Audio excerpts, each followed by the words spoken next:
Bonjour à tous, aujourd'hui le camping-car est à peu près rangé, alors on va vous en profiter pour vous présenter l'intérieur de notre bigorneau.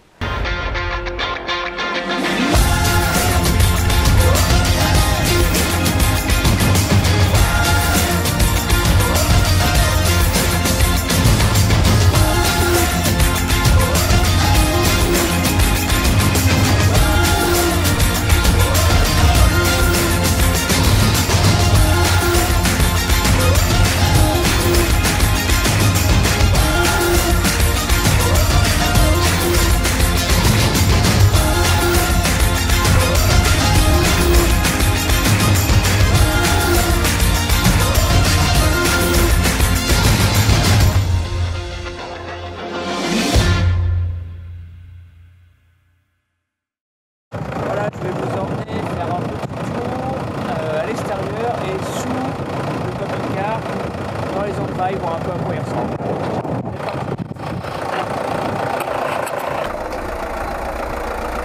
Qu'est-ce qu'il y a dessous? Il y a une plaque de protection pour le carter moteur que j'ai rajouté. Donc il y a une plaque en plastique toute simple parce que beaucoup moins cher que les plaques en métal. Donc forcément c'est moins solide, mais ça permet quand même d'éviter d'abîmer le carter d'huile.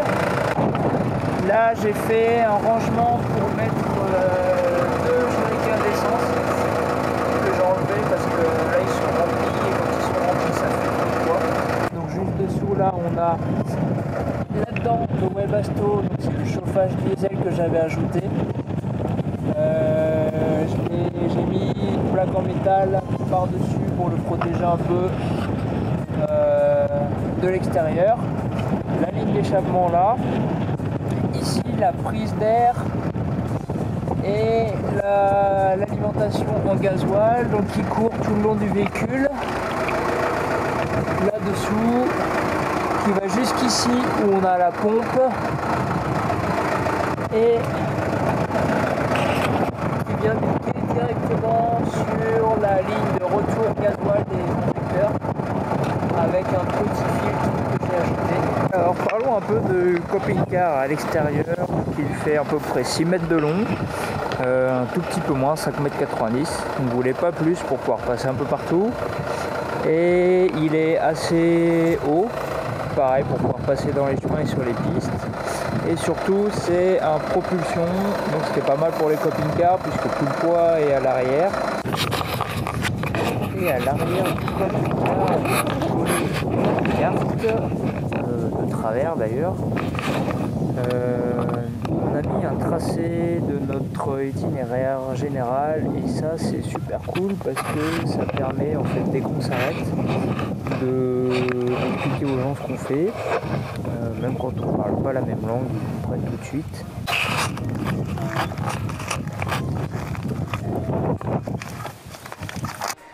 On va commencer par le poste de conduite, voilà, avec notre chauffeur. Ouais. Alors, Simon a mis un autoradio qui nous sert aussi à faire GPS et le retour de la caméra. On a là de quoi régler les suspensions. Les suspensions pneumatiques qu'on voit ici, qui viennent en complément des suspensions à lame pour renforcer un peu avec tous les nids de poules. Donc il y en a un à droite, un à gauche. Et puis ici, il a rajouté un petit bouton pour nous permettre de charger en roulant. Là, on peut brancher l'ordinateur, l'aspirateur, etc. La balise, elle est branchée en permanence. Voilà. On continue par l'intérieur. Alors, ici, on arrive dans la pièce à vivre. Donc, on a un côté où on a la cuisine et l'autre côté où il y a la salle à manger. Donc, dans la cuisine, c'est assez classique. On a juste deux plaques au gaz. Voilà. Un évier, le frigo qui est petit mais suffisant.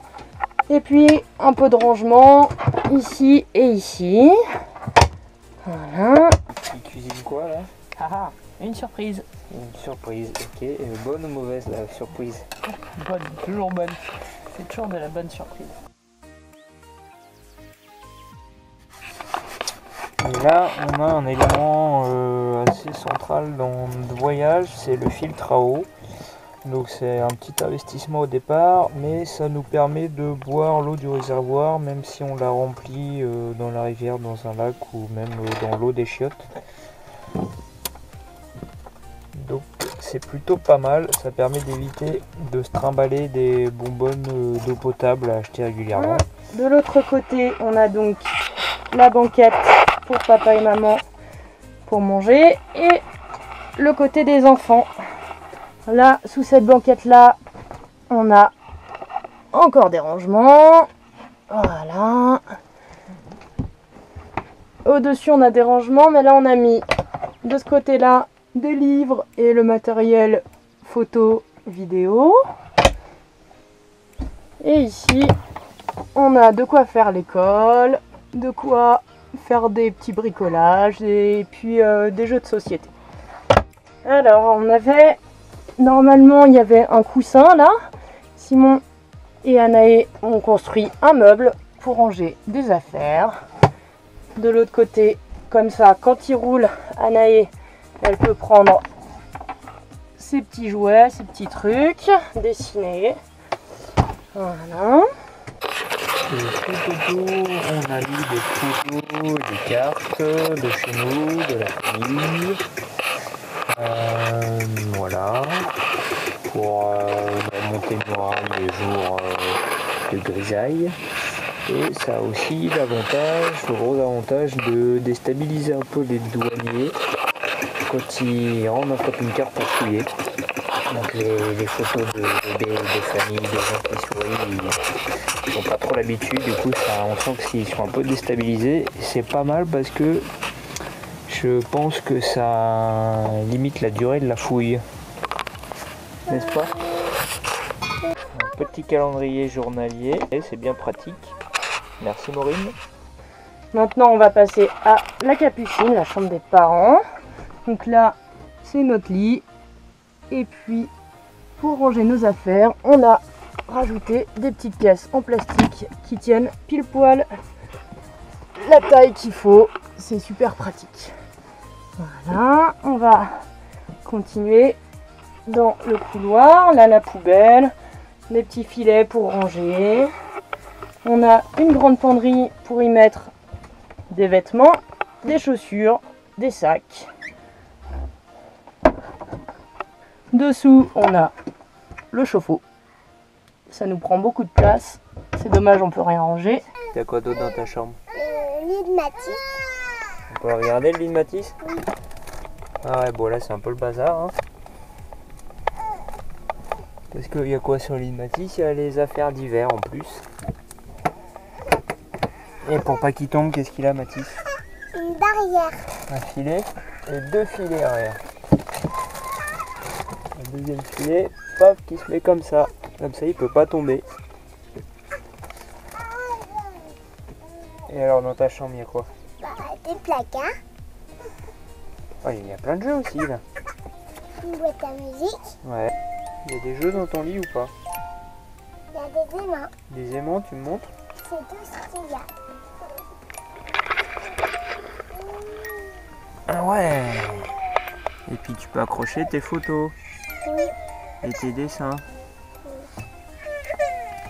Dans camping-car, tu fais quoi le matin après avoir mangé? Des barbouilles, brosser les dents, Ouais.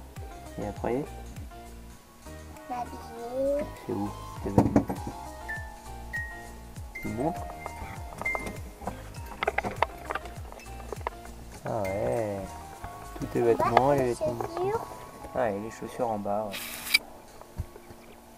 Aussi, il y a des vestes. Et en haut, il y a des bavoirs. Et des draps. D'accord.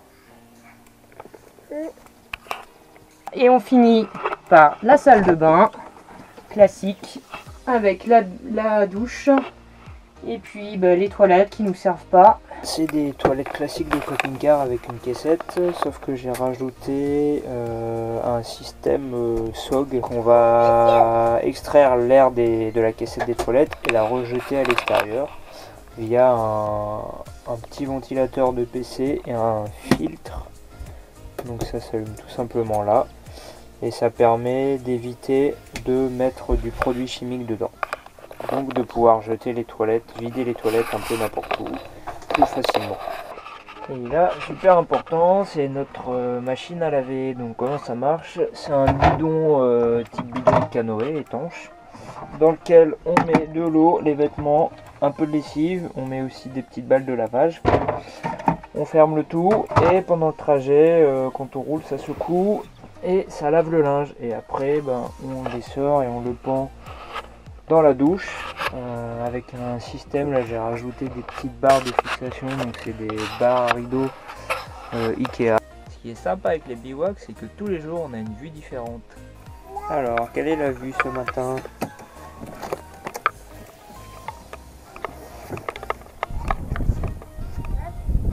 Ah, c'est pas mal.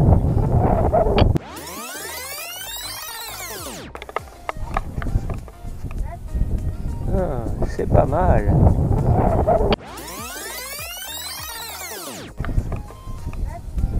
Ah, c'est pas mal.